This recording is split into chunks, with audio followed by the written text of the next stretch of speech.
So coming towards the next cause of low output heart failure, भी तीसरी reason क्या है कि जिसकी वजह से हार्ट का आउटपुट कम हो जाएगा and it will result in low output heart failure. So बच्चों, द रीज़न इज़ दी हीमोक्रोमाटोसिस।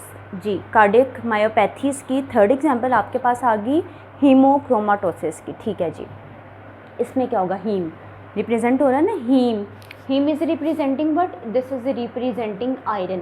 भी आयरन जाके डिपॉजिट हो जाएगा हार्ट के मसल्स पे, हार्ट के टिश्यूज़ पे, हार्ट टिश्यूज़ पे जाके जी आयरन हो गया deposit. There will be the excessive deposition of the iron and the in the heart. So the condition is cardiac hemochromatosis. ठीक है जी, there are two types of hemochromatosis. Hemochromatosis की दो types है, primary and secondary. Primary is genetic. ठीक है, genetic means आपके you have got the gene from the parents, जिसकी वजह से क्या होगा, there will be the increased iron absorption और ये आयरन जाके जो आपका डिपॉजिट कर जाएगा हार्ट टिश्यूज़ पे, जिसकी वजह से there will be the cardiac hemochromatosis, जिसकी वजह से हार्ट की वॉल्स स्टिफ हो जाएंगी। फिर आगे जाके सिस्टोलिक और डायस्टोलिक डिसफंक्शन आ जाएगा। Second type is secondary hemochromatosis. इसमें भी आयरन ओवरलोड होगा, लेकिन इस आयरन ओवरलोड की रीज़न एटलीस्ट जेनेटिक रीज़न नहीं है। द रीज़न इज़ कि there is some other reason, कोई और डिज़ीज़ रिस्पॉन्सिबल हुई जिसकी वजह से जी आपके पेशेंट में आयरन की डेपोजिशन हो गई। For example, your patient was anaemia का पेशेंट था, उसकी ट्रीटमेंट के लिए you have started using iron आपने जी ले लिया एक्सेसिव अमाउंट में, ये आयरन जाके डिपॉजिट कर जाएगा हार्ट टिश्यूज़ पे। This is the one reason. Blood transfusion, frequent blood transfusion हुई, ब्लड टेस्ट सीबीसी नॉर्मल नहीं करवाई आप लोगों ने, बार बार फ्रीक्वेंटली सीबीसी नहीं करवाई, टेस्ट नहीं करवाए, तो जी पता चला कि एंड पे क्या हुआ जी, आयरन डिपॉजिट कर गया हार्ट पे। ठीक है, डाइटरी कंजम्पशन देखें, कुछ लोगों को देखा है जी कोई टेस्ट नहीं करवाते, मार्केट में उन्हें पता चलता है अच्छा ये मेडिसिन हैं, मेडिसिन एक्सेसिव अमाउंट में खुद से विदाउट प्रिस्क्रिप्शन विदाउट कंसल्टेशन लेना शुरू कर देते हैं। कितनी मार्केट में ड्रग्स हैं, सेंगोबायोन है, आइबरेट है, फॉलिक एसिड, डिफरेंट ब्रांड्स आपको मिल रहे हैं। ठीक है, आपके जहन में कॉन्सेप्ट है जी आयरन खाओ, आयरन अच्छा है, खून बनेगा, ताकत आएगी, ये है वो है, बट भी आप नहीं ले सकते जब तक आपने सीबीसी नहीं करवाई, जब तक आपने प्रॉपर टेस्टिंग नहीं करवाई।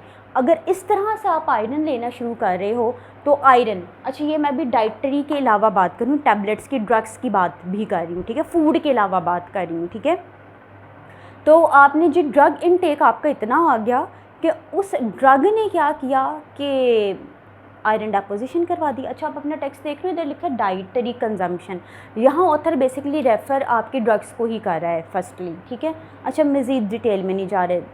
अगेन जी लॉन्ग टर्म हीमोडायलिसिस, आपका पेशेंट था, उसने हीमोडायलिसिस करवाता रहा, बड़ा अर्सा हो गया, बड़े लोग करवाते रहते हैं। क्यों करवाते हैं? क्योंकि उनकी किडनी प्रॉपरली काम नहीं कर रही थी। तो इस हीमोडायलिसिस की वजह से क्या हुआ कि आयरन डेपोजिशन होगी।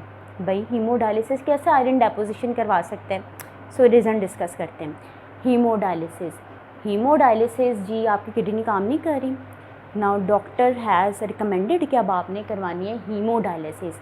HEMO हीमोडायलिसिस, यहाँ कह दो HAEMO हीमोडायलिसिस करवानी है, या सिंपली कह दो डायलिसिस करवानी है। डायलिसिस क्या प्रोसीजर है? This is a procedure to purify the blood by using a machine का क्या नाम है? दैट इज़ डायलाइज़र, या जिसको हम आर्टिफिशियल किडनी कहते हैं। अब इस आर्टिफिशियल किडनी ने या इस मशीन ने क्या किया, आपके ब्लड को प्योरीफाई कर दिया। भाई आपकी किडनी प्रॉपरली काम नहीं करी, प्रॉपर फिल्ट्रेशन नहीं करी, तो ये फिल्ट्रेशन, ये प्योरीफिकेशन आपने डायलाइज़र के थ्रू कर ली।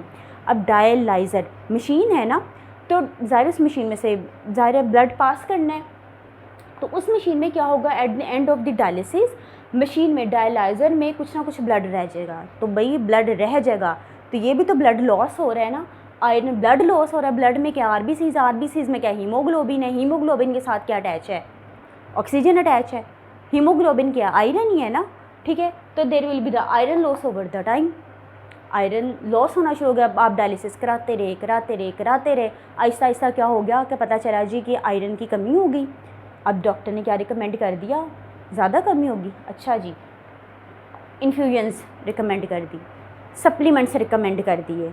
अच्छा, अगर तो एक्सेसिव इन्फ्यूजन्स पेशेंट ने लगवाना शुरू कर दी खुद से ओवर एफिशिएंसी करके विदाउट टेस्टिंग, तो भाई ये भी क्या कर देगा कि आयरन का जो कंसंट्रेशन आपकी बॉडी के अंदर बढ़ा देगा।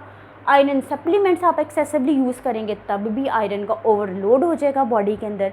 तो भाई ये किस कंडीशन की तरफ आपको ले जाएगा, this will result in 2 conditions, 2 consequences आएंगे।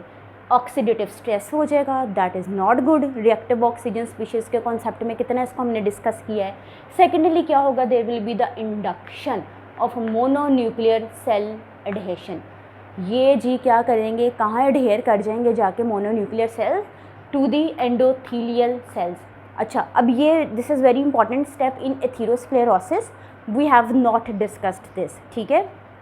सो ये एक अलग से डिस्कशन है। फिलहाल याद रख लो कि भाई जब मोनोन्यूक्लियर सेल्स की एडहेशन होगी एंडोथीलियल सेल से, ultimately there will be the atherosclerosis.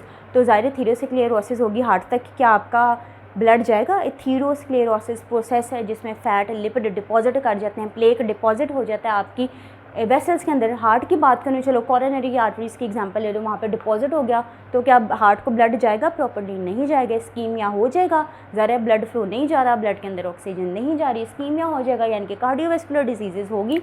और अल्टीमेटली जी क्या होने वाला है, हार्ट को जी ऑक्सीजन नहीं मिल रही, ब्लड नहीं मिल रहा, हार्ट के जो माइटोकॉन्ड्रिया है वो एनर्जी की प्रोडक्शन नहीं कर रहा, तो हार्ट प्रॉपर और हार्ट के जो सेल्स हैं ब्लड ना मिलने की वजह से जो मायोसाइट्स उनकी डेथ होना शुरू होगी। तो ज़ाहिर डेथ होगी तो सेल्स नहीं है, कॉन्ट्रैक्शन कहाँ से होगी, डायलेशन कहाँ से होगी।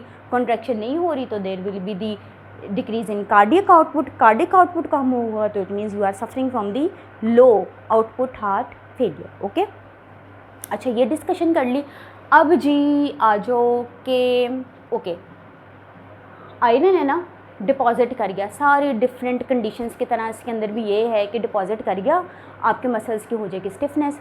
पहले हाइपरट्रॉफी हुई जी, नंबर ऑफ वो सेल्स का साइज़ इंक्रीज़ किया, सेल्स की स्टिफनेस होना शुरू होगी। पर्टिकुलरली कहाँ पर देखी गई है कि आयरन ज़्यादातर डिपॉजिट कर जाता है वेंट्रिकल्स में, रिसर्च आर्टिकल्स पढ़ो, डिपॉजिट कर जाता है। तो अब जी जहाँ डिपॉजिट कर गया वेंट्रिकल्स का जो सेल्स हैं, मायोसाइट्स हैं, हाइपरट्रॉफी की तरफ आ गए, यानी कि उनका स्ट्रक्चर भी चेंज हो गया, यानी कि थिकनेस आ गई, उनका फंक्शन भी चेंज हो गया, मींस के रीमॉडलिंग होगी। ख़ास तौर पे ये रीमॉडलिंग देखी गई है लेफ़्ट साइड के वेंट्रिकल में।